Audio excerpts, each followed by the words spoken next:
So a brief little thing from me. So yeah, it's been interesting the past few weeks. Past few months really, in terms of the whole PUBG Fortnite deal, and sort of PUBG in general to some extent.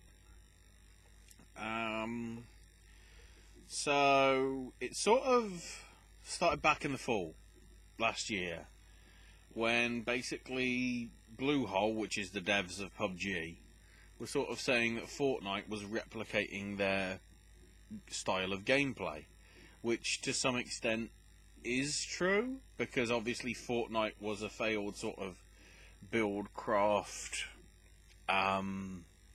survival style game, which they then decided to sort of add a mode of, but sort of convert into Fortnite Battle Royale, and that saw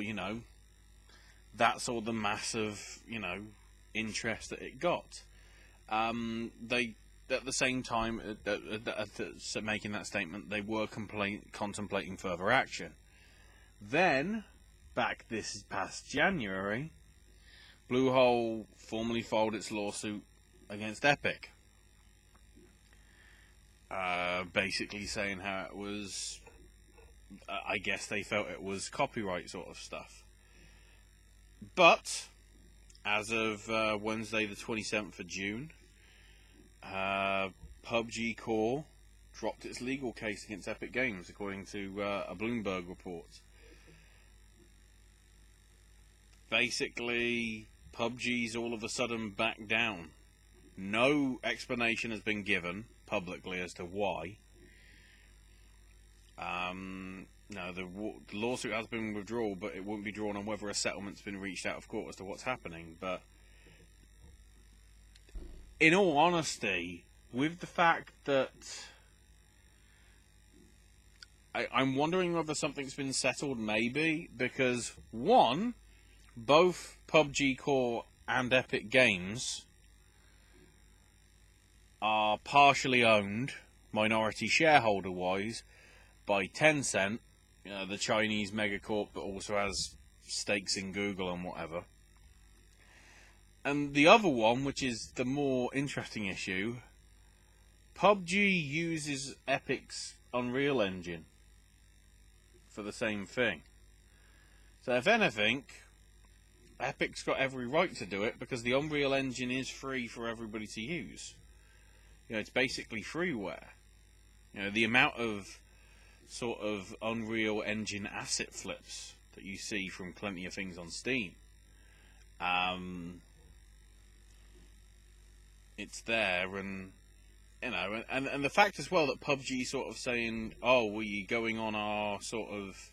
The whole thing was, it's like, well, the Battle Royale formula is ours, despite the fact that, H1Z1 had it with their King of the Kill, whatever you want to call it. The Culling did it, and this was all before PlayerUnknown's Battlegrounds even came out as an alpha. All these other games existed that were Battle Royales, clearly to a lesser extent successful, but it was still questionable.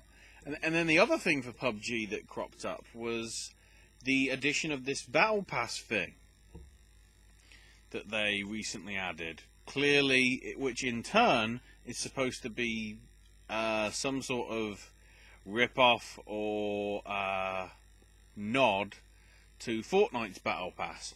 It basically let you unlock the premium loot, which was, the theme, special cosmetic gear for your character and whatever, and items. But you'd have to do exclusive challenges and gain XP as you go on. The big issue was how long it would take. One of the Redditors over on, I guess, the PUBG Reddit worked out you'd have to play between 6 and 8 hours a day consistently well, as in, get top 10 or something, just to reach level 20, which is the maximum level that is available to those that don't pay for the event pass, before the event ends on the 21st of July, which is based on the estimates for the average XP that you can get daily from simple playing.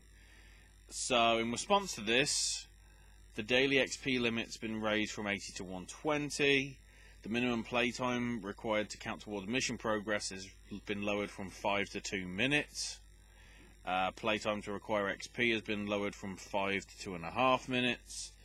And the base playtime XP payment is now granted in 2.5-minute intervals instead of 5-minute intervals. Previously, 2 XP was granted every 5 minutes, but now 1 XP is granted every 2.5 minutes. So it's sort of... It's the same, in essence it sort of is, the XP payment is the same, it's just, it's not, rather than 5-minute intervals, it is giving you some sort of reward even though it's 1 XP for every 2.5.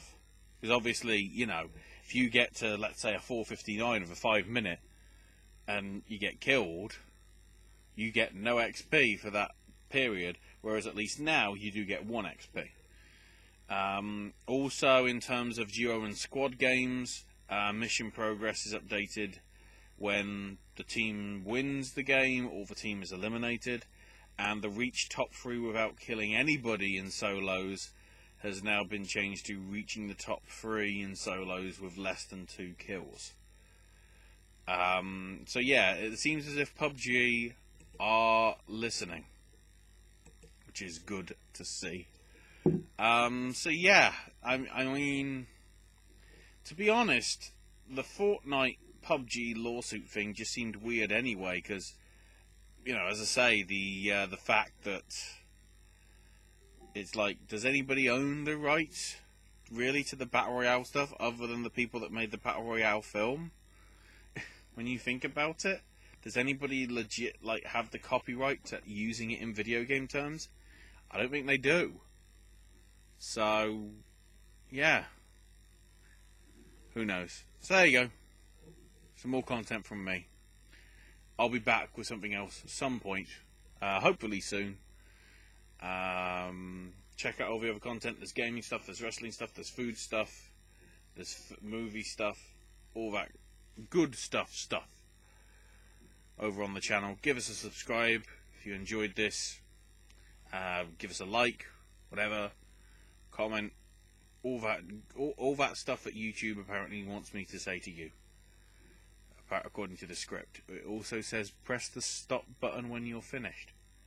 That's too old hat.